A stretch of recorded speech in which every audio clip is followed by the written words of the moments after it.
Ivan at home, you are raising your hand po. You can ask your question. Good afternoon, Commodore Tarriela. Can you hear me po? Yes, Sir Ivan, I can hear you. Sir, perhaps the first question we can do is, can the PCG categorically deny that the Philippines entered into a new model with China, as the Chinese embassy is saying, with the Chinese saying that this involves scaling down armed forces and security operations in the West Philippine Sea?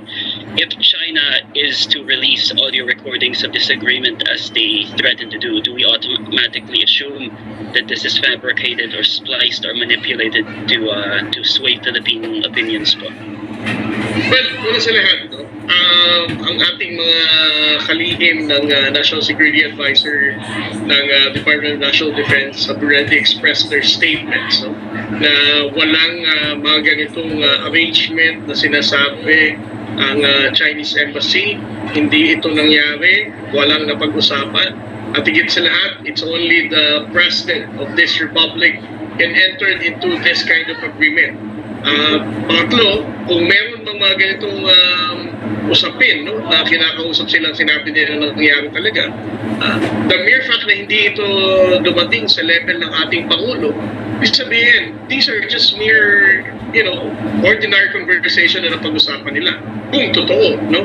And pangapat, naniniwala ba ako na mayroong mga ganitong agreement? Definitely wala, no? Ang ating National Task Force West Philippine Sea Chairman in particular, General Eduardo Año, I know him personally. Itong mga ganitong pagpasok sa ganitong arrangement ay hindi magagawa ng ating National Security Advisor. At panglima, kung totoo man na meron silang ganitong usapan nitong official na sinasabi nila, it doesn't really matter, no? Kasi it's only the President who can make such arrangement, the West Philippine Sea. At higit sa lahat, kung totoo man na meron talaga rin silang recording, kung sino man ang miyembro ng Embahada ng China na gumawa ng ganitong recording, naniniwala ako, tinitindigan ko ang statement ng ating dating dalawang kalihim na this responsible diplomat should be expelled in this country.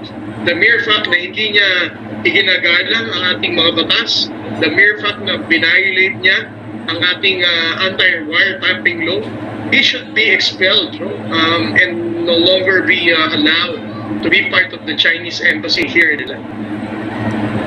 Thank you, Commodore Tarriela. So my second question would be, with regards to the upcoming civilian flotilla that is meant to be going to the West Philippine Sea this coming week po. So what precautions is the Coast Guard doing to ensure that the planned civilian flotilla this coming week will not lead to Filipino injuries or deaths? And so we believe that about close to 100 civilian vessels are planned to go into the WPS, and there's a chance that the Chinese may respond with their own militia swarm, and naturally with such large numbers of ships this can lead to unfortunate situations. So what are we doing to ensure that this civilian endeavor will not lead to Filipino injuries or death po? Well, una sa lahat, no, I think it's very important for us to take note na ang ating ito coalition which intends to sail going to Bajo de Masinloc is a civil society initiative. No? This is not supported by the National Task Force West Philippine Sea, not even the Philippine Coast Guard.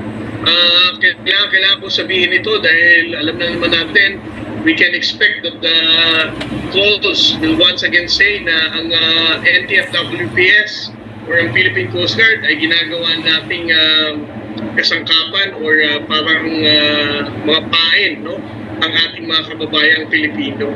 So kami, I would like to highlight, no, na ito ay initiative ng civil society. The national government doesn't have anything to do with their decision to sail to Bajo de Masinloc. However, the Philippine Coast Guard has a mandate for maritime safety, and we also do not want these participants ng layag na to papuntang BDM na magkaroon man sila ng kahit na anong sakuna or injury, no, that would be a result of the harassment of Chinese Coast Guard. Kung kaya ang ating komandante, Admiral Ronnie Hill Caban, has decided to deploy Coast Guard vessels, no, to ensure yung kaligtasan ng ating mga kababayan na sasakay dito. And you mentioned in a previous space with me and Inform PH on Twitter, it's now X, that the Philippine Coast Guard is planning to pass recommendations to our security establishment and to the President on how we can change our Coast Guard tactics in the West Philippine Sea in light of recent Chinese aggression. So can we have an update on that, sir, or are you willing to give snippets on what those recommendations may be, or will we just wait and see? Well, for the Philippine Coast Guard, we're not authorized to disclose to the public what are the revisions, recommendations, and guidance of the operational details. So I won't be able to disclose it to the public. Of course, sir. And several questions from our local security establishment. Thank you, sir. Sir Ivan, sorry, sir, I have to cut you Sorry, so we can entertain other attendees. Sir, we have... Last na to. Si, let us allow Sir Ivan to ask this question. Yes, sir. My apologies, po, sir. Several members of the Philippine defense enthusiasts and watchers on social media are wondering why it appears that our ship seems to be ina-accept lang po yung water cannoning, and there's several retired members of the Coast Guard and Navy who's wondering whether our ships can take evasive maneuvers in light of this rather than just accepting high pressure cannoning. Is it because masyadong slow po yung supply vessels natin and they need to protect the supply vessels, or are there other evasive maneuvers that we can do? Well, definitely, no.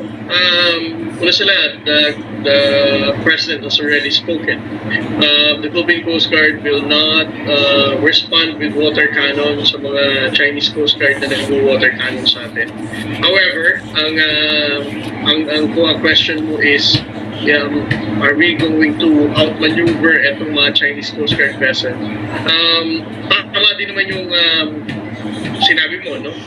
Na it's not just about outmaneuvering the Chinese Coast Guard, whether in the supply mission in Ayungin Shoal or in escorting the Bureau of Fisheries and Aquatic Resources. No? You also have to consider the fact na hindi mo kasi pwede silang layuan outright. Hindi pwedeng tumakbo ka na lang para hindi ka ma-water cannon. Kasi nga, ang mission dito is to act as security escort of the supply boats and also for the Bureau of Fisheries and Aquatic Resources. Therefore, ito ang dahilan kung bakit we cannot just run fast, escape from possible attack of water cannon. Thank you, sir. Thank you, Ian. Ivan. Thank you, Sir Ivan. Sir Alex, you may have the floor now.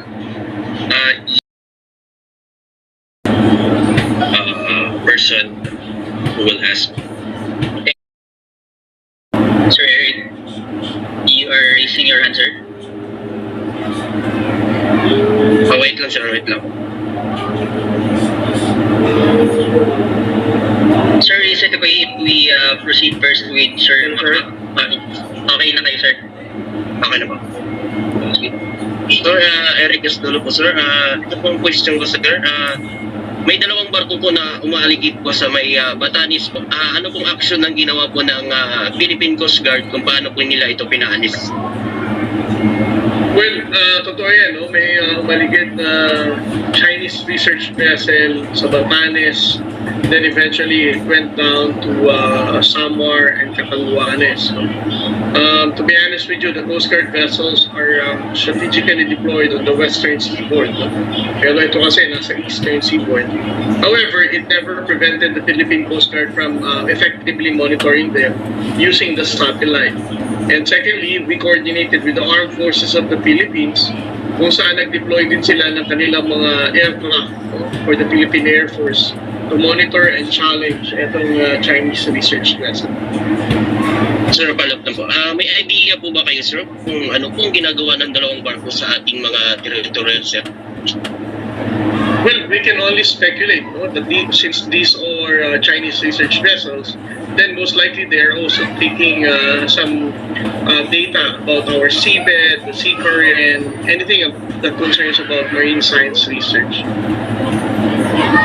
Sir, isa na lang po, ano pong panawagan niyo po sa lahat nating mga kababayan tungkol dyan sa laban ng ating mahal na Pangulo dyan sa West Philippine Sea? May panawagan po ba kayo sa ating mga kababayan, sir?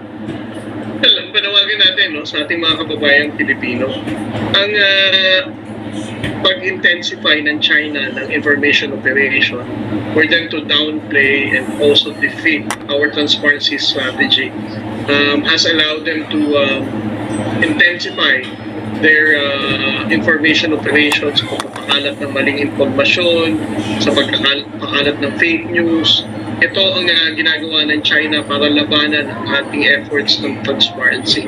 Dahil dyan, nananawagan ako sa mga kababayan nating Pilipino, huwag tayong magpapaniwala sa mga statement ng Chinese Embassy. Alam naman natin na puro kasinungalingan lang to. And then at the same time, sa mga fake news din ay pinapakalat ng trolls.